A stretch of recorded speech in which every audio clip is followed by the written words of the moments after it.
What's up, guys? Welcome back to Let's Play Bioshock Infinite! And holy crap, all-out war is breaking out up here. What happened? What did we do back there? Good lord. Apparently, what we did is open up another tear into yet another version of Columbia. And apparently this version of Columbia, the Vox got their wish. They got exactly what they wanted, they got their weapons, and they got their uprising, and my god, is it glorious. Yeah, the Vox have just like tapered the entirety of this battleground in their red tarps, and they've gone to war with their barbaric, jerry-rigged together weapons that just barely work. The first of which we're demonstrating here is, well actually, I guess it's not the first one we've seen, but it's the first one I'm really demonstrating. It's the burst fire gun. And it's essentially a modified carbine. It has this silly, ridiculous opticon, and it fires a 3-round burst. In theory, this would be fantastic because it's, you know, it's just as good as the carbine except in a 3-round burst. And if we know this from games like, let's say the battle rifle in Halo and the photon burst rifle in War for Cybertron, we know these weapons are typically great. But I actually really don't. Hang on one second. DeWitt, Martyr of the Revolution. You book a DeWitt, the hero of the Vox. What the hell are they talking about? How do they know who I am? In this world? What did we do in this version of Columbia that's different? Led the Vox. Slate and I burned down the Hall of Heroes. Our nose is bleeding. Just like when we first saw Comstock. 2 memories in the same place. And we're getting out of here on the First Lady. Let's go.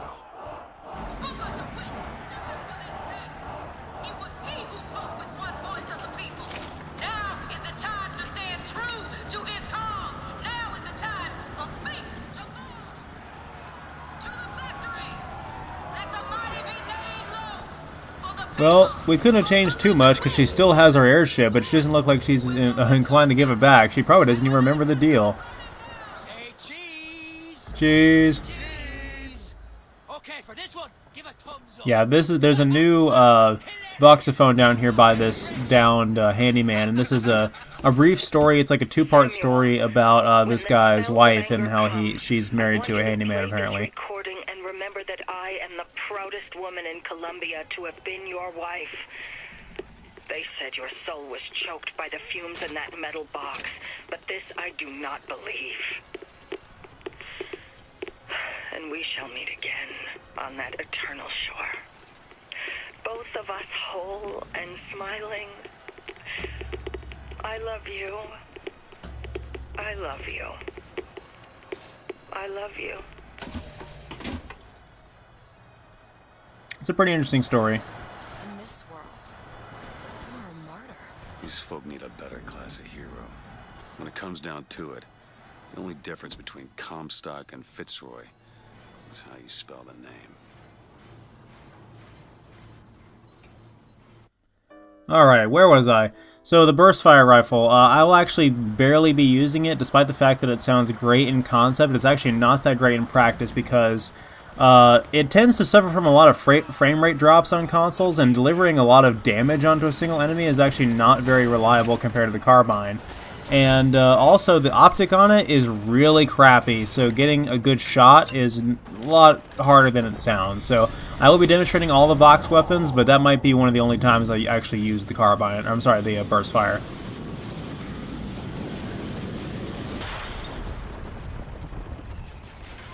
Huh, I guess you guys were thinking it's been a while since we picked up a new vigor. So guess what, guys? We now have the charge. The charge! And we're going to demonstrate what it does. It allows us to charge up the skyhook and lunge at an enemy with a melee attack from across the screen. It is really a lot of fun to use, and it can be used for some specific purposes.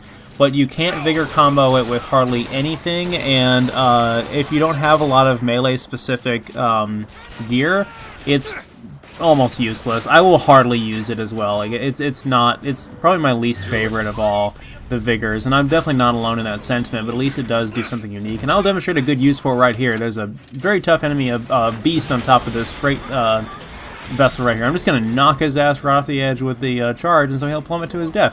Holy crap, he survived. I spoke too soon. See, ideally I would have liked to have knocked him off Columbia and had him fall to his death. That's what this thing is actually pretty useful for. So you can either just... A lot of these tougher enemies, if you just straight up hit the guy... See, there's the frickin' burst fire failing to be any good. But, trying to hit this guy in the head and it's just not doing anything. I'm not able to line up a good shot with this thing, this barge moving back and forth. See, if you just hit the guy, it doesn't really do a lot of damage, but if you use the Bucking Bronco first and then knock his ass off the side of the map, then you're in good shape. But like I said, I tried to do it there and I ran out of salt, so the guy ended up killing me as a result. Always be prepared, ladies and gentlemen. Always have enough supplies to do the job. I'm not going to drop the burst fire right away until I can pick it up for something competent. So I want to get the, obviously the hand cannon or the carbine or the sniper rifle, my usual go-to weapons. There's another couple other Vox weapons I want to demonstrate now that the Vox have their weapons. Unfortunately, I couldn't fucking Bronco that guy from all the way down here. Wow, thanks Elizabeth for wasting that on this guy. And I can't Bucking Bronco him from here. Okay, there we go. Another demonstration of the charge. Yeah, basically all it does is... It's more powerful the longer you charge it, so there's really no secondary ability to the charging it either, so it's really pretty basic. And I just don't care for it. Yes, we did it. So guess what, guys? We are just over halfway through with this Let's Play. Or I created one.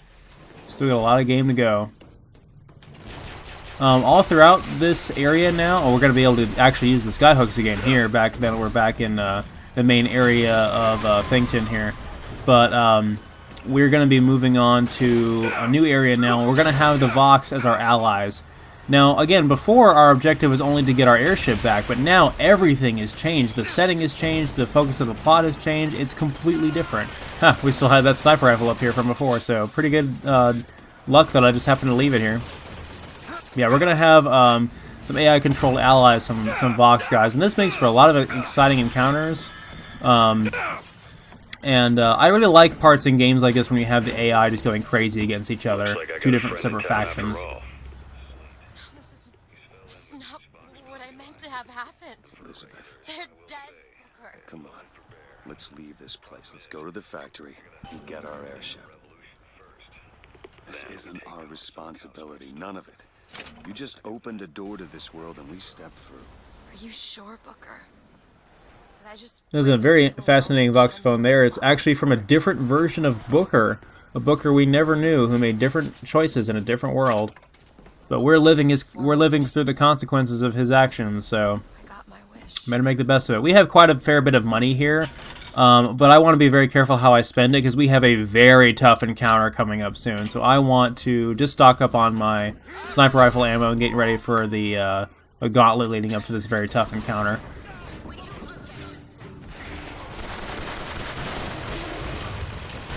Charge, men! Put them all down, don't let anybody live! That's the Vox way. Alright, we're gonna possess one of these turrets over here, and there's an RPG turret here as well, which we destroyed. More RPG turrets will be becoming more common as the game goes on now. But the Vox are pretty competent on killing the adversaries here, and there's a volley gun here if I need it. I still have quite a few rockets left, so I don't know if I want to switch over right away or not. There's a couple of terrors we can bring in, like this rocket turret here, and there's a Patriot over there, which actually is going to be quite a pushover with all this firepower we have at our disposal, so I'm not even remotely worried about him. The RPG turret, if we can keep it alive, is going to be really good against the Patriot there. Wow, this thing is awesome. It wasted no time killing those other turrets, and now it's about to take out the Patriot.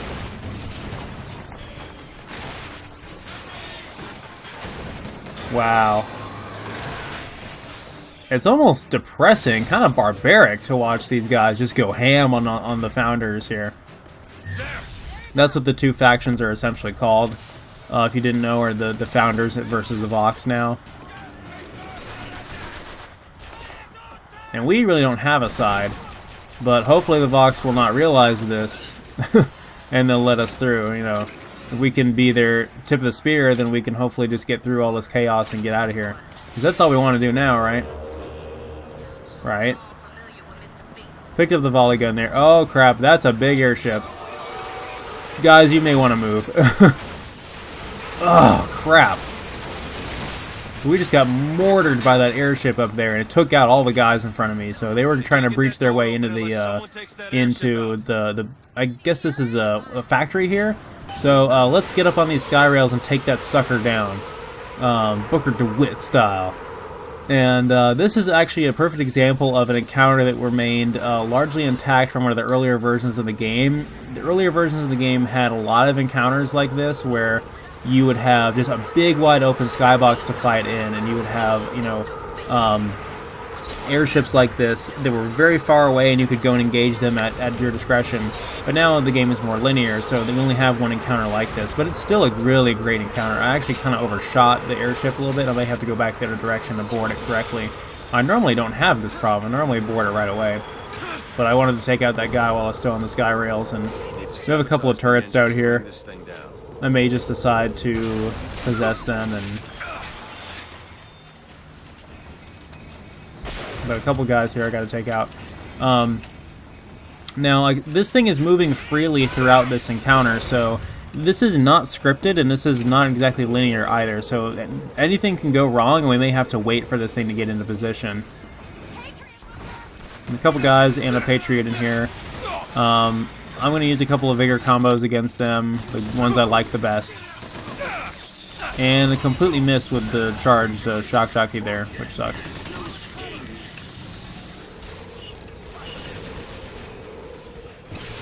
And hopefully we can stun lock this Patriot like I talked about earlier.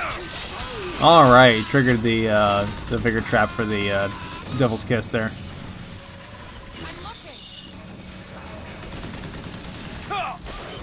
We really don't have a lot of room to move around in this encounter, and I definitely do not want to die and have to bore this thing all over again. Somehow Elizabeth managed to make it up here with us. I don't know if she typically does that or not. I don't know if she typically just stays on the ground or what she does. Okay, catch. Thanks. That's really going to help, because I get a free reload from that, so I can keep stun locking the Patriot until it dies. Sweet.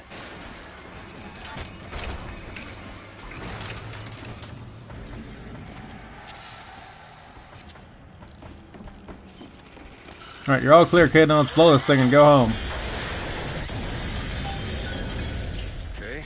Now, the unfortunate part is we were on a collision course for the ground, and I have to find a decent skyhook to latch onto to get down without dying, which I actually got pretty lucky there. That was a pretty quick kill on that airship.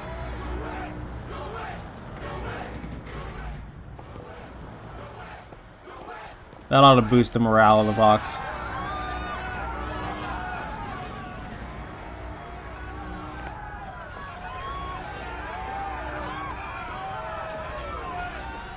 But that was just the easy part, ladies and gentlemen. There's a very difficult encounter coming up in the next part.